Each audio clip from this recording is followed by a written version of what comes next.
Everybody, it's Pete, back again, another segment episode. Right off the bat, before I get to what I want to review for you this week, I want to tell you guys about another friend I made on eBay a while back. I don't have the comics that I bought in front of me because I put them away already, but new friend, The Great Escape. He's got a whole bunch of great stuff on eBay. He's got really great prices. I tacked out a lot of my X-Men want list, and I tacked out another couple books from my Amazing Spider-Man want list, which brings the magic number now down to only 18 books.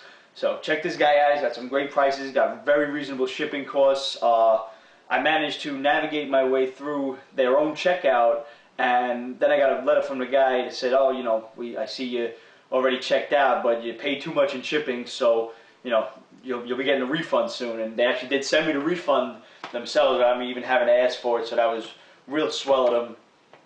Really stand-up guys. I like them a lot, and I'm definitely gonna go back and buy some more stuff from them.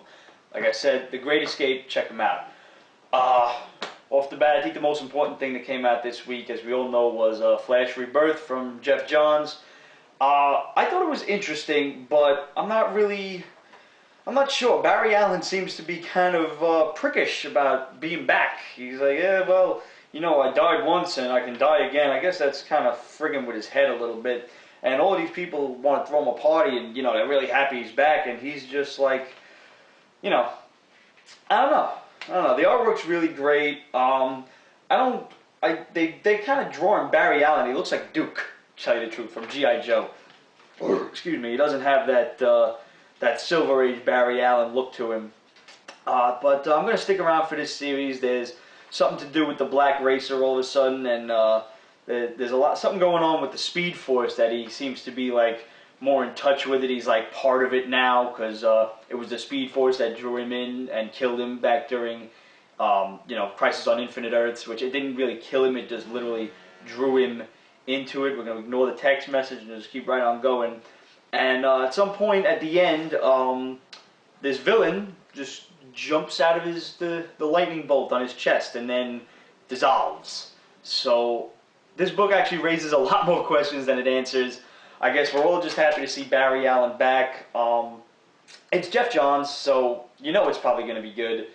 I'm a big Flash fan, and I'm really happy to see a Flash back that I can actually want to read. Like I said, I don't know where this is going to go, but I'm definitely going to stick around. I've been unhappy with the regular Flash series for some time now, ever since Wally West came back and he's got kids and everything. It's boring. I'm tired of it, and I haven't been reading Flash for a couple of months, so I'm really excited to see this, and if it's even half as good as what Geoff Johns has done with Green Lantern, I'm going to be thrilled.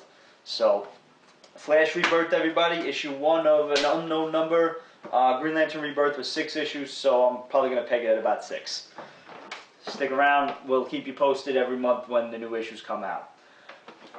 Another new thing to come out this month from Timely Comics, which was Marvel back in the 30s and 40s. It's Captain America Comics #1, which was kind of a tribute to Marvel's 70th year in the business. They're reprinting all of their old issues. Well, I can't really say they're reprinting them. They're not. I wish they were. But you're going to get Captain America Comics #1. You're going to get Marvel Comics #1, Human Torch, Submariner, and all of the old characters with some pretty cool covers and everything. If you guys check out DynamicForces.com, they got a lot of cool issues. All of these issues, these anniversary issues, signed by the artists at pretty cheap prices.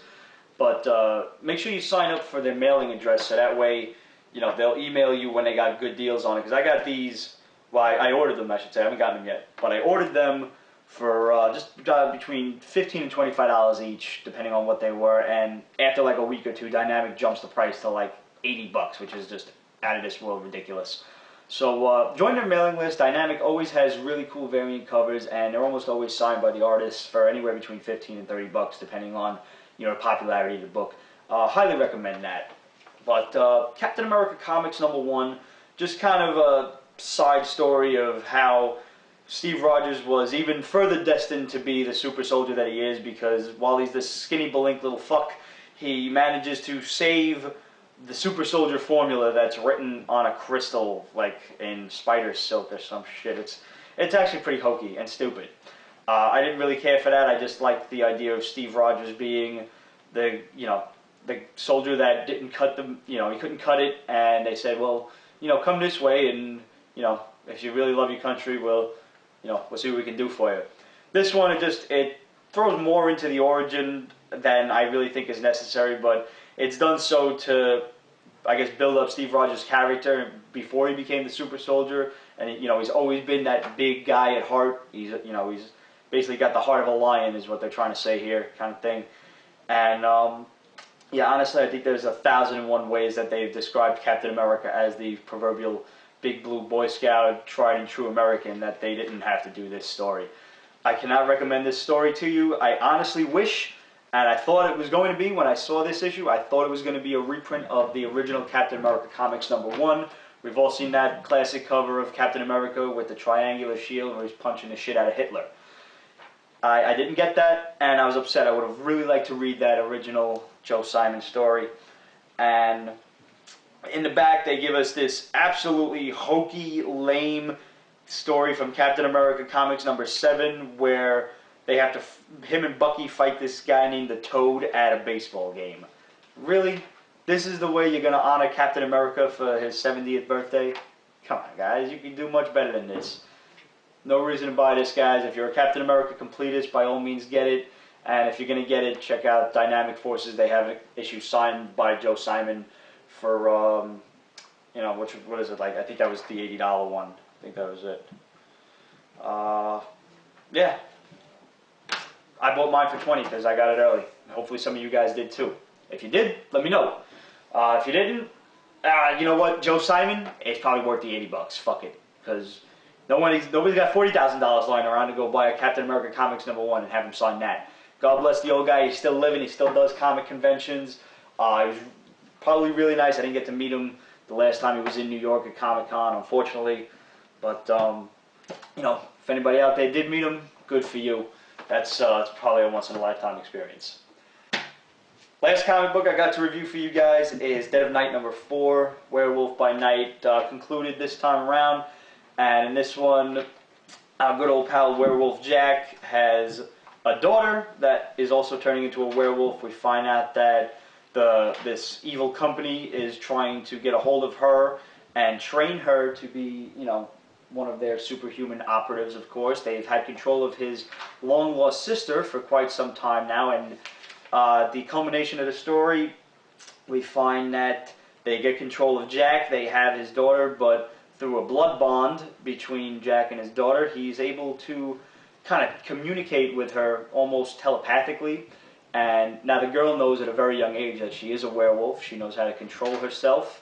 And she's turning against the company right at the end of the book. Got a nice bloody splash page of her surrogate father eviscerated on the bed. Pretty cool.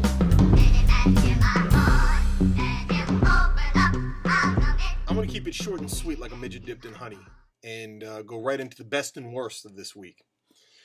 Under the best, we have War of the Kings, which is the second installment of the 6-issue miniseries, but also the second installment in the epic space-based crossover from Marvel. Written by Abnett and Lanning, drawn by whoever the fuck it was drawn by, something Pelletier.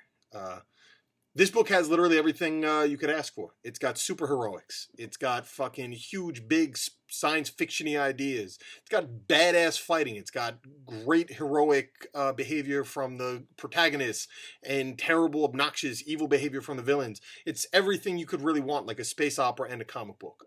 Black Bolt continues to be like the freakiest, quiet guy menace character that Marvel has. That made no sense, but you get what I'm saying.